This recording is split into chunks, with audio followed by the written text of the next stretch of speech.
નમસ્કાર વિદ્યાર્થી મિત્રો, આજે આપણે ઇંગ્લિશ મીડિયમ ધોરણ 10 ગુજરાતી વિષયની અંદર ત્રીજી વખત આપણે રિવિઝન કરી રહ્યા છીએ અને અત્યાર સુધી જે કાંઈ આપણે ચાલેલું એ બધા ઉપરાંત હવે તમારે બેસ્ટ તૈયારી કરવાની છે। આપણે ધીમે ધીમે કરી અને આગળ વધી રહ્યા છીએ। આજે આપણે સૂરજ તો બધે જ સરખો વિનોદ ભટ્ટ પાઠ 8મો છે એનું રિવિઝન કરશું। ધીમે ધીમે તબક્કા વાઇઝ આપણે આગળ વધતા રહેશું। તમને જે પ્રશ્નો અત્યારે ક્લિયર ન થાય તો એ તમારે એક વખત વાંચી જવાના છે, ડાઉટ્સ કરવાના છે। જે પાઠ છે એ કદાચ રિપીટ જેટલો થોડો 10 થી 15 મિનિટનો ટાઈમ કાઢી અને જેટલા ચેપ્ટર ચાલ્યા હોય 15-15 મિનિટમાં તમારે લગભગ કવર થઈ જશે। એટલે એ જ દિવસે કમ્પ્લીટ કરો, ક્વેશ્ચન આન્સર વાંચી લો તો આ રિવિઝન છે એની ઇફેક્ટ, એની અસરકારકતા વધી જશે। આપણે પછી આ બધો સમય મળવાનો નથી એમ માનીને બોર્ડના વર્ષની અંદર બેસ્ટ તૈયારી સાથે આપણે વાત કરીએ છીએ। વિનોદ ભટ્ટ હાસ્યરસ માટે ખૂબ જાણીતા છે। વિનોદ જશવંતલાલ ભટ્ટ અમદાવાદના વતની, એને ખૂબ સારા ગુજરાતી સાહિત્યની અંદર અનેક કોમેડી હાસ્યરસના પુસ્તકો લખેલા છે। વિનોદની નજરે, આંખ આડા કાન, હાસ્યોપચાર, ભૂલચૂક લેવી દેવી, આ બધા એમના સુંદર મજાના પુસ્તકો છે। એમણે આ હળવી શૈલીની અંદર લખેલી આ કૃતિ બધાને ખૂબ જ ગમી જાય એવી છે। હવે આપણે પાઠને શરૂ કરીએ। કવિ લેખક વિનોદ ભટ્ટ કહે છે કે એક સર્વજ્ઞ ભાઈ, સર્વજ્ઞ એટલે સર્વને જાણનાર, સર્વજ્ઞ એટલે સર્વને જાણનાર, એને અહીંયા આગળ સર્વજ્ઞ ભાઈ એવું કીધેલું છે, એવું નામ એના માટે છે। આપણે તમારી પાસે આ મટીરિયલ છે જ તે, તો ખાસ એમાંથી જ જોતા જજો। બધા 2-3 અઘરા શબ્દો છે એ પહેલાં સમજાવી દઉં છું। જેમ કે ટેસ્ટી એટલે સ્વાદિષ્ટ, ભાવે તેવું; બ્યુટીફુલ એટલે સુંદરના અર્થમાં; સુપર્બ એટલે શ્રેષ્ઠ, સર્વશ્રેષ્ઠ; અદ્ભુત અહીંયા આગળ આશ્ચર્યકારક, અહીંયા પાઠ પૂરતા આવા અર્થો છે। શેઠ, બોસ એટલે શેઠ; ફેન્ટાસ્ટિક એનો અહીંયા વાહિયાત એવો અર્થ લીધેલો છે। તો ઘોરવું એટલે ઊંઘી જવું, અને હાડમારી કરવી એટલે મુશ્કેલી અનુભવવી; આઈડિયા આવો એટલે વિચાર, અને હંબગ એટલે અહીંયા છેતરપિંડી એવો અર્થ છે। આ બધા આપણે જનરલ અર્થો જોયા। સિઝનની ઋતુમાં હું વચ્ચે પ્રશ્ન આવશે ત્યારે સમજાવી દઈશ। થોડું તમને સહેલું પડે એટલે ખાલી સ્ટાર્ટિંગ કર્યું છે, જે આગળ લખવાનું પણ છે। તમારે દરેકના આ બંને ટોપિક, આ મુદ્દાઓ છે એ આની સાથે આને જોડતા જવાના છે। તો લેખક છે એ કોમેડી રીતે શું ફેમસ છે,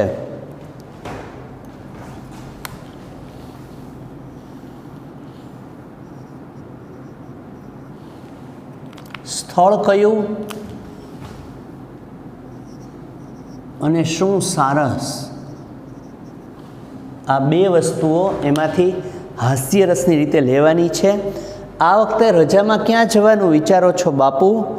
તો કે કાંઈ નહીં, મને એક તાજમહલ જોવાની ઈચ્છા છે। ત્યારે લેખક છે એ જેની સાથે વાત કરે છે સર્વજ્ઞભાઈ, કે બહુ ટેસ્ટી, એ કે આ તાજમહલ ટેસ્ટી એ વળી કઈ રીતે? તો કે ત્યાં એક દાલ વડાવાળો ઊભો રહે છે, આ બહુ બ્યુટીફુલ દાલ વડા બનાવે છે। અહીંયા આગળ લખે કે તાજમહલ જોવા જઈએ તો કે કોઈ વ્યક્તિ પોતાની પત્ની મરી ગઈ અને એના માટે આ બધું બનાવડાવે ને એ બધું જોવા જાઓ, લાખો રૂપિયા ખર્ચ કરે, એ કાંઈ વસ્તુ યોગ્ય છે નહીં। એની કરતાં બહેતર છે કે તમે તાજમહલના બહારના દાલ વડા ખાઓ। તો તાજમહલની અંદર દાલ વડા અથવા તો દાળ વડા, આ શબ્દ 2 રીતે લખાય। અહીંયા આગળ પાઠમાં અહીંયા આ લખાયેલું છે, તમારે જે ટેક્સ્ટ બુકમાં હોય ને એ જ યાદ રાખવું.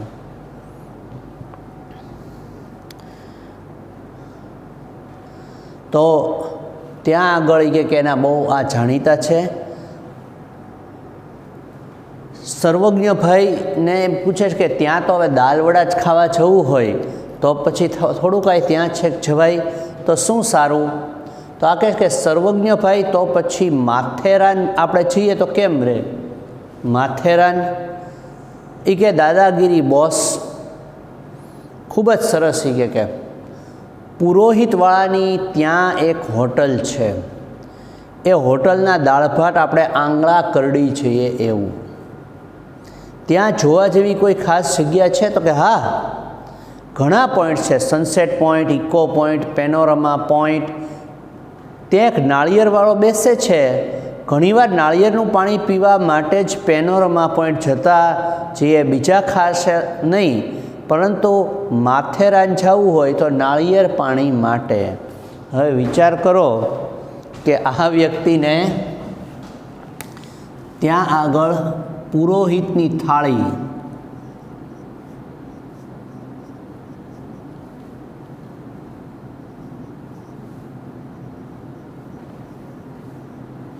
એક તો પુરોહિતની થાળી માટે જવાનું છે, એના ખાસ કરીને એને દાળ ભાત ખૂબ ભાવે છે, અને બીજું કે નાળિયેર પાણી. એ કે જો માથેરાનની અંદર પેનોરમા પોઈન્ટ આ સ્થળ છે ત્યાં જોવાનું, એમાંય તે ખાસ જો ત્યાં જવું હોય પેનોરમા પોઈન્ટમાં તો ત્યાં નાળિયેર પાણીવાળો બહુ જાણીતો છે. એ જગ્યા ખૂબ જાણીતી છે. એટલે માથેરાન જવું હોય તો નાળિયેર પાણી પીવા અને પુરોહિતની થાળી ખાવા, અને જો તાજમહલ જવું હોય તો દાળ વડા ખાવા જવાય. બાકી સ્થળ તો ઠીક છે બધા, સુરત તો બધે સરખો જ છે, એમાં બધા ફરવાના સ્થળોમાં તો ફિક્સ છે. ત્યાં શું સારું ટેસ્ટી મળે એ જ જોવાનું. ત્યાર પછી કહે છે આ સર્જક કે એવું ના હોય તો પછી આપણે દાર્જિલિંગ જઈએ તો આ સિઝનમાં મોંઘું પડે? સહેજ પણ નહીં.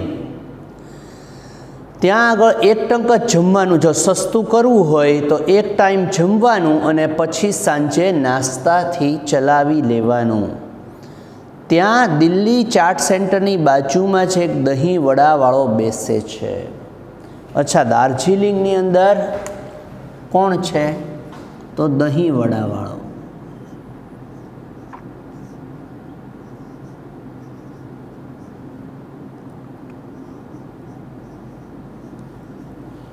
જો દાર્જિલિંગ જવું હોય અને સસ્તું કરવું હોય તો દાર્જિલિંગની અંદર જે દહીં વડાવાળો બેસે છે એના દહીં વડા ખાવાના અને એક જ ટાઈમ જમવાનું, એક ટાઈમ આવા નાસ્તાથી કામ ચલાવી લેવાનું. ત્યાં દિલ્હી ચાટ સેન્ટરની બાજુમાં જે બેસે છે એ તો બહુ મસ્ત દહીં વડા બનાવે છે, અને એ ખાઈ અને પેટ ભરી લેવાનું, મજા આવે એકદમ. વળી આ જે સર્વજ્ઞભાઈ સાથે વાત કરે છે એ એમ કે ત્યાં આગળ ઝરણામાં પગ બોળીને બેસીએ તો એ એક લાવો છે, એ સાચી વાત? અરે એ કે સાવ હંબક યાર. એક વાર ઉલ્લુનો પઠ્ઠો જગદીશ્યો એટલે એનો ફ્રેન્ડ, એણે ઝરણામાં પગ બોળીને બેસી રહ્યા, તેમાં તો સાલી હોટલે બંધ થઈ ગઈ ને ફ્રૂટની દાળ ઢોકળી પણ ગુમાવવી પડી. એ ત્યાંની સ્પેશિયાલિટી હશે એ હોટલની કે ફ્રૂટની દાળ ઢોકળી. ત્યારથી પ્રતિજ્ઞા કરી નાખી છે કે ખાધા વગર હોટલની બહાર પગ પણ મૂકવો નહીં. હવે તો આતંકવાદીઓને કારણે સાલી કાશ્મીરમાંય ગરમી પડે છે, એટલે કે હવે કાંઈ કાશ્મીર જઈ શકાય એવું છે નહીં. તો પછી કહે છે કે તો પછી મહાબળેશ્વર કેવું રહે? તેને પૂછે છે. અરે ડોન્ટ મિસ ઇટ બાબા. મહાબળેશ્વર જવું હોય તો કોઈ ટ્રાવેલ ટૂરમાં જ જવું, એટલે કાંઈ ઝંઝટ જ નહીં. 3 टाइम खावानुं, चा नास्तो अने प्रहलाद ट्रावेल्सवाळा छे ई नास्तो आपे छे, बटेटा पौवा आपे छे अने सेव खमणी अने ब्रेडना भजिया। जे मागो ए नास्तो तैयार। तो अहींया आगळ महाबळेश्वर जवुं होय तो प्रहलाद ट्रावेल्स,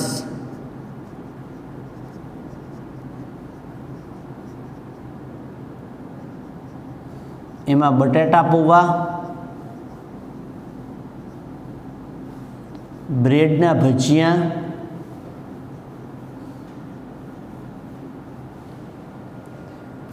आ बधा त्याना खूब जाणीती जग्याओ छे, जोवा माटे नहीं परंतु जमवा माटे। सेव खमणी पण खरी।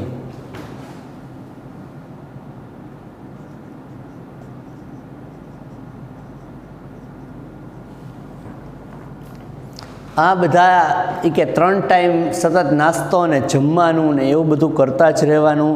जे मागो ए नास्तो तैयार। तो लेखक छे ई आवी रीते अलग अलग प्रश्नों पूछे छे अने बधामां स्थळनी बदले एम ज वात आवे छे के अहींयानी आ वस्तु बहु टेस्टी छे। महाबळेश्वर कोई ट्रावेल टूरमां ज जवानुं लेखक केम कहे छे? तो ई माटे के कोई जातनी झंझट नहीं, कोई प्रकारना प्रश्नों रहे नहीं, एना माटे लेखक छे ई त्यां जवानुं कहे छे। आ 2 प्रश्नों आपणे जोया। तमे याद राखजो विद्यार्थी मित्रों, जे प्रश्नों आपणे पहला पण कीधा होय अत्यारे पण फरीथी रिपीट करीए। तमारे ई क्वेश्चन ज मां आखो सार आवी जातो होय छे त्यां सुधीना पाठनो, अने तमे आ मोटा प्रश्नों अथवा टूंका प्रश्नों करी नाखो एटले एक एक वाक्यना प्रश्नों घणा बधा कवर थता जशे। त्यारे कदाच लख्युं न होय अथवा झड़पथी लखाण थयुं होय अथवा परफेक्ट लखाण थई गयुं होय तो पण एकवार आ प्रश्न अनिवार्य रीते वाँची ज जवानो ई अने एनो आंसर। एवुं लागे कि अघरूं पड़े छे तो ई लखी पण नाखवानो। फरीवार लखीने पाकું करो। आपणा होमवर्क नथी, याद राखजो आ रिविजन छे। परंतु आ जो तमे लखीने प्रेक्टिस करशो तो इंग्लिश मीडियम में जे आपणे प्रश्न होय छे के लखाण परफेक्ट नहीं थतुं, मार्क्स गुजराती में कट थाय छे, सोल्यूशन थई जशे। अने मने एटलो विश्वास है कि तमारुं बेस्ट ज लखाण हशे। सारी रीते तमे लखता जशो एवुं हूँ पर्सनली मानु छूँ। तो आ 2 प्रश्नों आपणे जोया। एक तो ताजमहल विषे लेखक शुं कहे छे अने बीजुं के महाबळेश्वर में कोई ट्रावेल टूर में जवानुं लेखक शुं काम कहे छे। सर्वज्ञ भाई ने पूछे छे पाठ आखो हास्य रसनो छे, गंभीरताथी लेवानो नथी। वहेली सवारे 3:45 वाग्ये महाबळेश्वर में सूर्योदय गांडा करी मूके एवो होय ए वात खरी? आ सर्वज्ञ भाई ने पूछे छे कि आपने आम पागल करी नाखे एवुं कांई छे खरुं त्यां? पण एवा गांडपणमां ओलो के पड़वानुं ज नहीं। महाबळेश्वरनी अंदर जे सूर्योदय थाय छे ए आपणे गांडा करी मूके ए वात साची छे? तो आ कहेवाय सूरत तो हाव नवरो छे, ते वहेलो उगी जाय। एने माटे शा माटे आपणे उजागरो वेठવો? जे सूरज छे ई तो रोज वहेलो उठी जाय, एनी हाटू आपणे कांई उजागरो खरा तो नथी। सूरत तो बधे ज सरखो, माटे एवी कोई बबालमां पड़वानुं नहीं। पण वेकेशन में महाबळेश्वर में हाडमारी पड़शे एना करता सस्तुं भाड़ुं ने सिद्धपुरनी जात्रा आ रूढ़िप्रयोग छे। सस्तुं भाड़ुं अने सिद्धपुरनी जात्रा एटले के मर्यादित साधनोथी काम पूर्ण करवुं। आपणे लिमिटेड वस्तु होय एनाथी कामने पूर्ण करी नाखवुं। सस्तुं भाड़ुं सिद्धपुरनी जात्रा।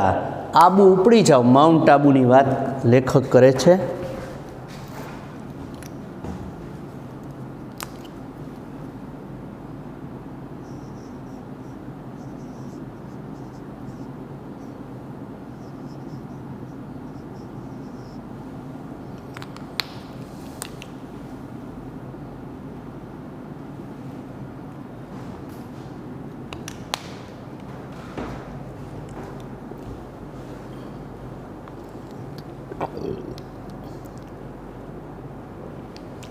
આ સ્થળોએ ચાલ્યા જાવ એટલે વાત થઈ જાય પૂરી.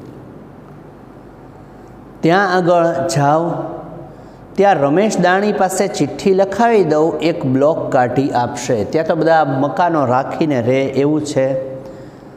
ત્યાં આગળ રાંધવાના સાધનો પણ મળે. એકવાર રાંધવાનું ને 2 વખત ખાવાનું, કોઈ ઝંઝટ જ નહીં. આખો દિવસ ખાઈ અને સાંજ સુધી ઘોરિયા કરો. ઘોરિયા કરો મતલબ ઊંઘી જાઓ. સાંજે નખીલેક પર ચક્કર લગાવવાના. નખીલેક સરોવર છે ત્યાં જવાનું. અને નખીલેક તમે જાઓ ત્યાં ત્રાસમાં એક રબડીવાળો બેસે છે. ત્યાં એક રબડીવાળો બેસે છે, એટલે ત્યાંની ફેમસ રબડી. જો લેખકનો આમાં ઓબ્ઝર્વેશન પાવર પણ દેખાય છે. દરેક સ્થળની બેસ્ટ વસ્તુ.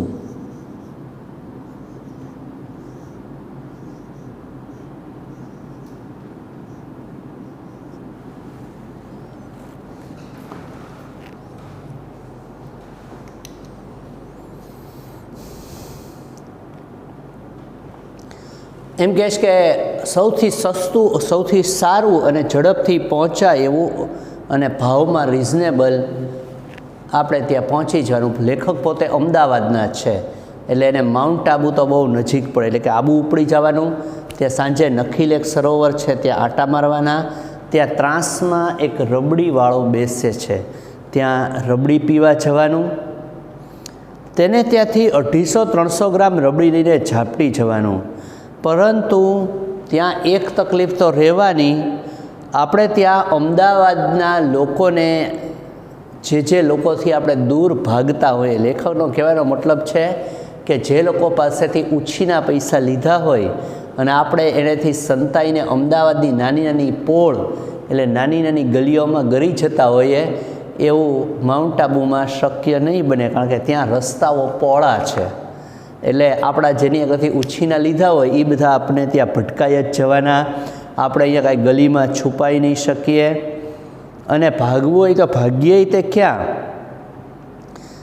અમદાવાદ જ રહો કે એ સૌથી શ્રેષ્ઠ છે. અહીંયા ને અહીંયા જ રહેવાનું. સૂર્યને જોવા માટે લેખક મહાબળેશ્વર કરતાં આબુ જવું સારું એમ શા માટે કહે છે? ફરીથી પ્રશ્ન લખી લ્યો જો એવું લાગે તમને તો. સૂર્યને જોવા માટે મહાબળેશ્વર કરતાં આબુ જવું સારું એમ લેખક શા માટે કહે છે? લેખક એ માટે કહે છે કે સૂરજ તો બધી જગ્યાએ સરખો જ હોય છે. સૂરજને જોવા માટે મહાબળેશ્વરની વેદના કે ખર્ચ સહન કરવાની જરૂર નથી. એની કરતાં આબુ છે એ આપણને ઘણું બધું સસ્તું પડે છે. લેખક એમ પણ કહે છે કે આબુમાં બધા ભેગા થઈ જાય અમદાવાદના આપણા જાણીતા, એની કરતાં સૌથી બેસ્ટ આઈડિયા કે અમદાવાદમાં જ રહ્યો. આ વખતે ક્યાંય જવું નહીં, પરંતુ ધાબા ઉપર ચડી જવાનું, એટલે અગાસીમાં ચાલ્યા જવાનું. ત્યાં આગળ ધાબામાં પાણી છાંટી દેવાનું અને ઠંડકની અંદર પથારી કરી અને સૂઈ જવાનું. અમદાવાદની સાંજ આમેય ઠંડકવાળી હોય છે. એ તો ઉત્તમમાં ઉત્તમ. અને ત્યાં આગળ બેસી અને પટેલનો આઈસ્ક્રીમ ખાતા ખાતા ગપ્પા મારવાની મજા તો ખૂબ જ હોય છે. અમદાવાદ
તો એ કે ત્યાંનો આઈસ્ક્રીમ ખાવાની એક અલગ જ મજા છે આપણા ધાબામાં બેસીને, અને બીજે ક્યાંય જવા કરતાં આ જ સર્વશ્રેષ્ઠ છે.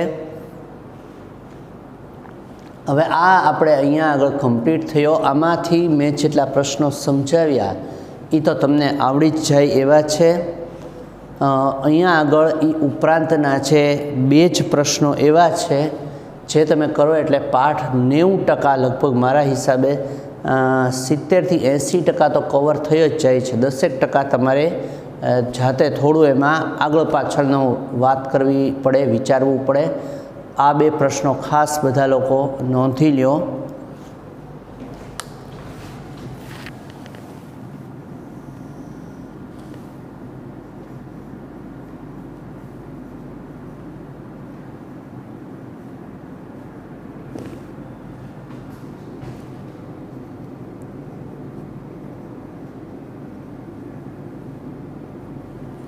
સૂરજ તો બધે જ સરખો,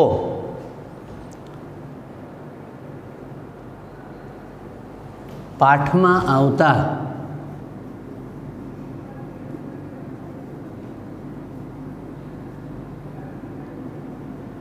માનવ સ્વભાવ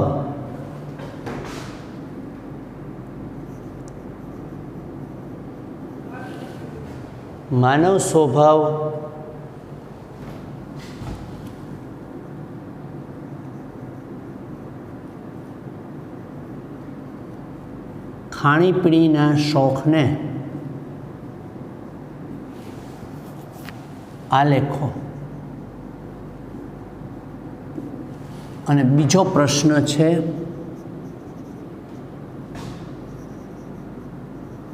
આ પાઠમાં, આ 2 થોડા ટ્વિસ્ટેડ હશે, તમારે ટેક્સ્ટ બુકમાં જુદી રીતે હોય, મટીરિયલમાં જુદી રીતે હોય. એવું પણ હોય કે સૌંદર્યને માણવાને બદલે ખાણીપીણીમાં વિશેષ રસ લેતા પ્રવાસીઓ ઉપર નોંધ લખો, આલેખન કરો, લખો. આ બધાના આન્સર આ એકમાં જ આવી જાય છે. એટલે એ અલગ અલગ ચેન્જ કરીને લીધેલા હોય છે, એટલે યાદ રાખજો. આ પાઠના લેખક ક્યાંય ન જવા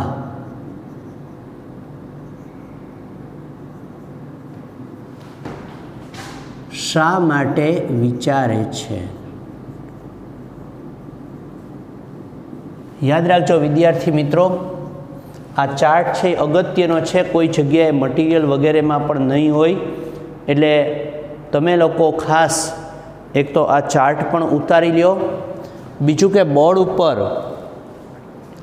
જે 2 પ્રશ્નો આપ્યા છે એ પણ હું તમને સમય આપું છું, ઝડપથી લખી લ્યો.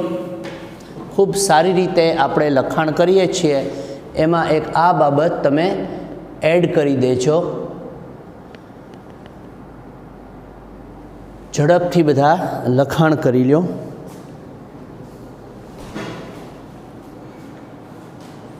ચાર્ટ રિવિઝન વખતે ખૂબ ઉપયોગી થશે. પોઈન્ટ્સ વાઇઝ તમે જ્યારે પણ તૈયારી કરતા હશો ત્યારે તમને આ શોર્ટકટ કી આમાંથી તમને મળી જાય છે.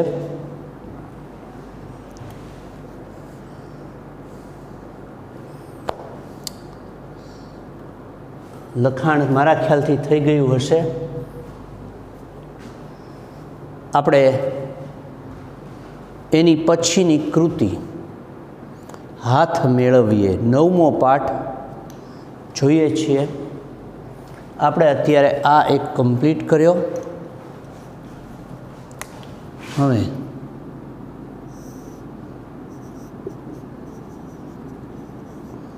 કાવ્ય 9 હાથ મેળવીએ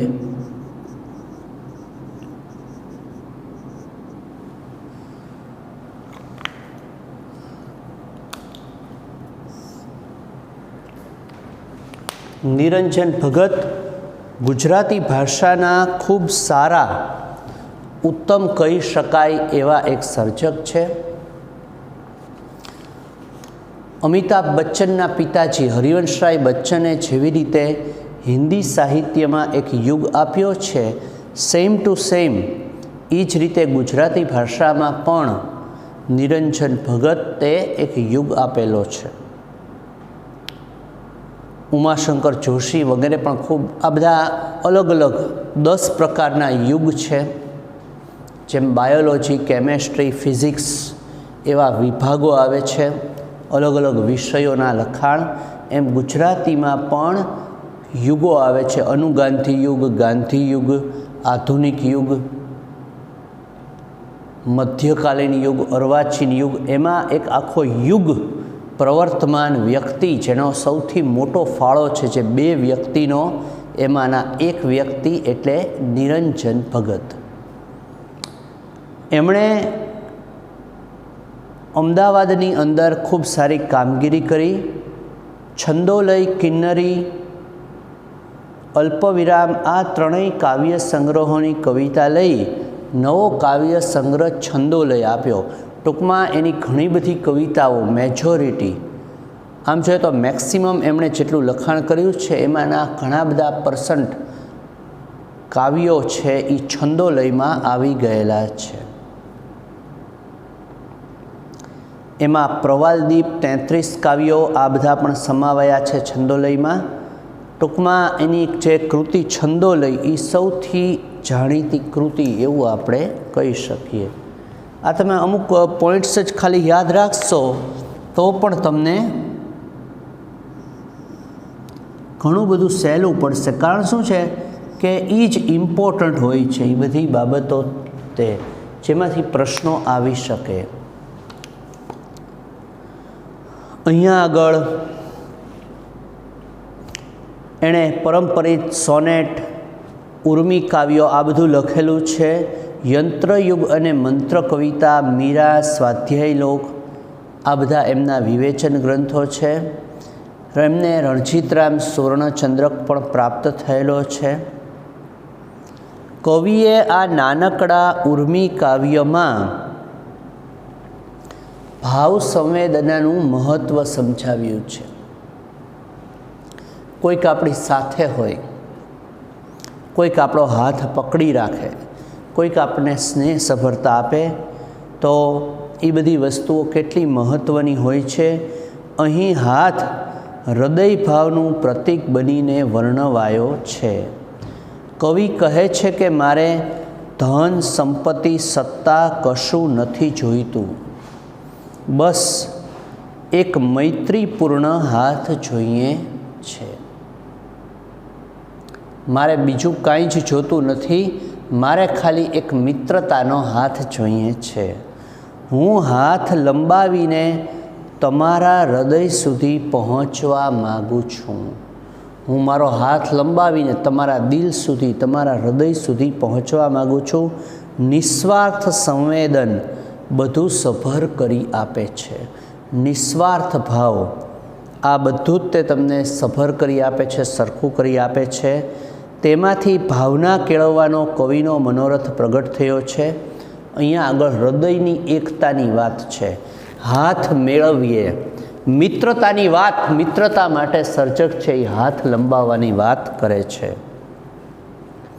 અઘરા શબ્દો આ ચેપ્ટરના, જેમ કે મેળવવું એટલે જોડવું, સંપત્તિ એટલે મિલકત, સત્તા એટલે અધિકાર, ઉષ્માનો અર્થ થાય છે ગરમાવો અને હૂંફ. આ એક તમે ખાસ આ પાઠમાંથી યાદ રાખજો, આ શબ્દ ગરમાવો અને હૂંફ.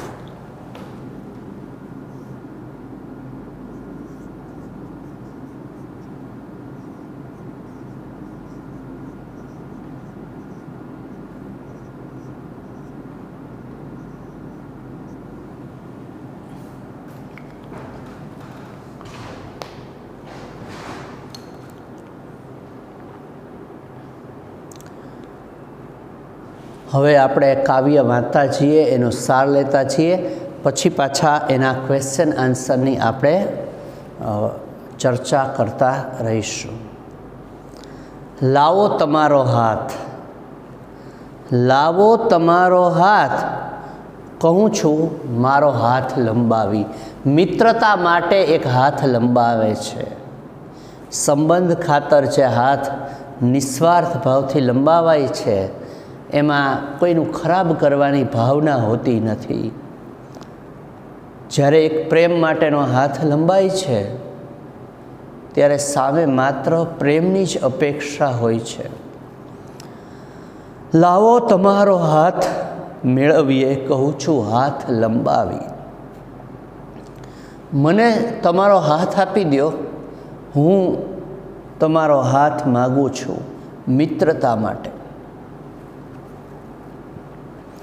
કહો શું મેળવી લેવું હશે મારે તમારા હાથમાં તો કેટલુંય. તમને એવું થતું હશે કે હું તમારો હાથ શા માટે માગું છું, મારે તમારા હાથમાંથી એવું શું લઈ લેવું છે? ધન હશે, સત્તા હશે, કીર્તિ હશે? મારે તમારી આગળથી શું પૈસા, સત્તા, પાવર્સ, કીર્તિ એટલે નામના, શું શું નથી હોતું તમારા હાથમાં, પણ મારે કશું કામના. ગુજરાતના ખૂબ જાણીતા એવા સ્પીચ આપનારા વ્યક્તિ, જેના તમે યુટ્યુબ, ફેસબુકમાં ઘણીવાર સાંભળ્યા હોય, જય વસાવડા, એને એના ખાસ મિત્રો વિશે પૂછવામાં આવ્યું.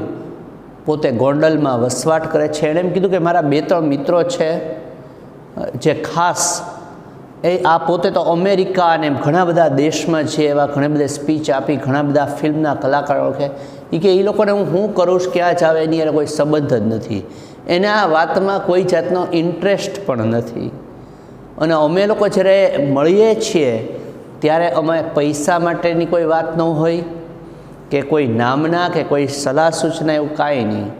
ફ્રેન્ડ એટલે ફ્રેન્ડ, મિત્ર એટલે મિત્ર. મારે તમારી પાસેથી ધન જોતી નથી, સત્તા જોતી નથી કે કીર્તિ પણ જોતી નથી. આ બધું તમારા હાથમાં છે, પણ સાચો મિત્ર આ કોઈ અપેક્ષા રાખતો નથી. મારે ખાલી તમારો હાથ. હાથ કયા અર્થમાં છે? ગરમાવો અને હૂંફ. તું સાચામાં સાચી મિત્રતા એ જ છે કે જે હંમેશા આપણી સાથે હોય, આપણને સહકાર આપે. ઘણા મિત્રો તો એવા હોય કે આપણે પ્રોબ્લેમમાં હોઈએ અને એને પ્રોબ્લેમ કહીએ તો એ બીજા એટલા બધા પ્રોબ્લેમ આપણને બતાવે કે આપણે મેઇન આપણો પ્રોબ્લેમ ભૂલી જઈએ.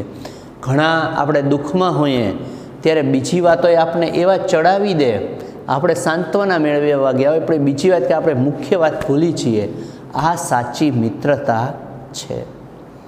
આવા મિત્રોમાં આપણે કોઈક દેખાય તો એ મિત્રતા જાળવવી, એની સામેથી હાથ લંબાવવો. ખાલી તમારો હાથ, ના પણ આપણા બે ખાલી હાથમાં એ કેટલુંય છે. આપણા આ હાથમાં ઉષ્મા અને થડકો. ઉષ્મા છે, ગરમાવો છે, હૂંફ છે, થડકો.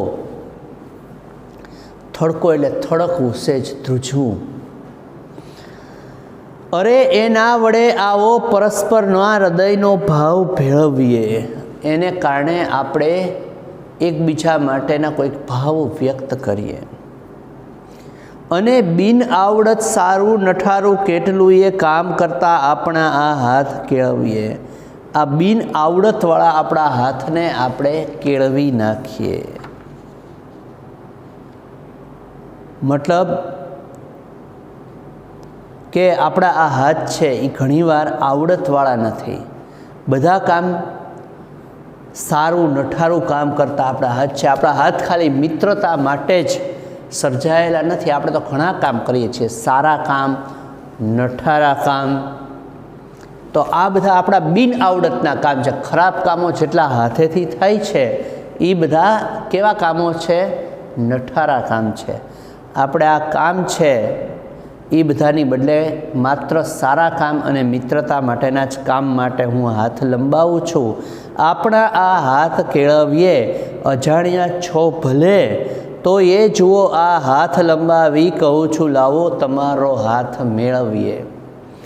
તમે ભલે મારા માટે સાવ અજાણ્યા છો, પણ તોય તે આ એક હું હાથ લંબાવીને કહું છું. તો આ કાવ્ય તો અહીંયા આગળ વિદ્યાર્થી મિત્રો પૂર્ણ થાય છે. પણ 2-3 પ્રશ્નો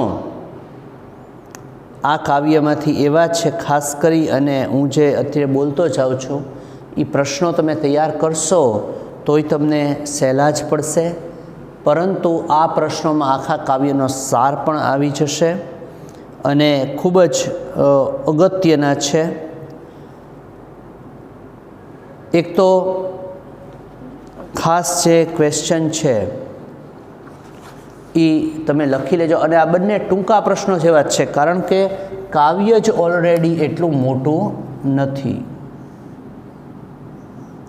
આ હું જે કાંઈ તમને પ્રશ્નો આપતો જાઉં છું એ પ્રશ્નો તમે તૈયાર કરશો એટલે બોર્ડની એક્ઝામ વખતે પણ તમે કેટલાય બધા ફ્રી હશો. આમાં પંક્તિ સમજાવો એવો પ્રશ્ન નથી આવતો, પણ આ પ્રશ્ન જુદી રીતે પરીક્ષામાં આવી શકે.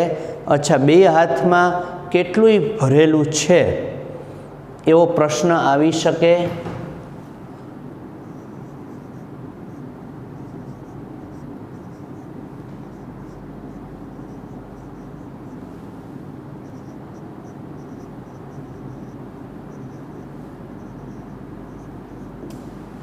એક આ પ્રશ્ન અને બીજો પ્રશ્ન છે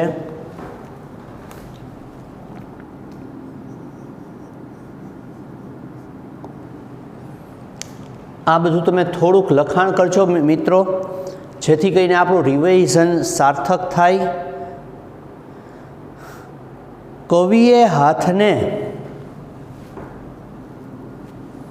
પ્રશ્ન, કદાચ કોઈકને અક્ષરોનો પ્રોબ્લેમ હોય. ઘણા ભાઈ, એક ખાસ હું કહી દઉં કે અમારે સ્ટુડન્ટ્સના એવા ફોનમાં વાત થયેલી કે ગામડામાં કોઈ રહેતા હોય અથવા તો અમુક જણને અમુક ફોનમાં એવી પ્રોબ્લેમ હોય તો અક્ષરો ઘણીવાર સ્પષ્ટ દેખાતા નથી અને એનું બગડે નહીં એટલા માટે હું જેટલું લખતો જાઉં છું એ બોલતો જાઉં છું. એટલે નોટ પેન સાથે રાખજો. કદાચ બોર્ડ ઉપરનું અમારા પણ ક્યારેક પ્રોબ્લેમ હોય વર્કનો કે કટ થઈ જતું હોય તો એમાંય તમને લોકોને લોસ ન જાય, એટલે અમે લખાણ જ્યારે બોર્ડનું ન દેખાય તો અમે બોલીએ એના ઉપર ધ્યાન આપો. નોટ પેન ખાલી સાથે રાખવાની છે, સાથે લખતા જાઓ, જેથી કરીને બાકી બધું મટીરિયલમાં હોય છે પણ આન્સર તમને કયા આઈએમપી છે એ ખ્યાલ આવે એટલા માટે. બરાબર.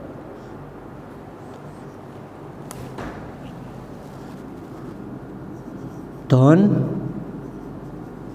સત્તા, કીર્તિ નું, ધન, સત્તા, કીર્તિનું કામ નથી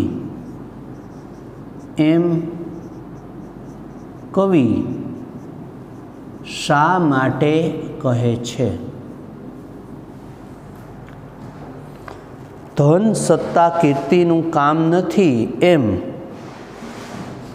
કવિ શા માટે કહે છે? આ પ્રશ્ન પણ તમે લોકો ખાસ લખી લ્યો. 2 પ્રશ્નો ખાસ કહું છું કે ઇમ્પોર્ટન્ટ છે, બધાય લોકો લખીને જ પાકું કરજો.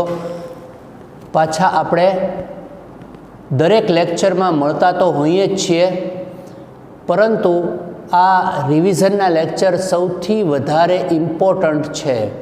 બરાબર છે. બાકી હાથ ક્યાં ક્યાં કામો કરે છે, આ પાઠના સર્જકનું નામ વગેરે પણ તમારે લોકોએ ખાસ પ્રશ્નોની દ્રષ્ટિએ પણ યાદ રાખવાનું છે.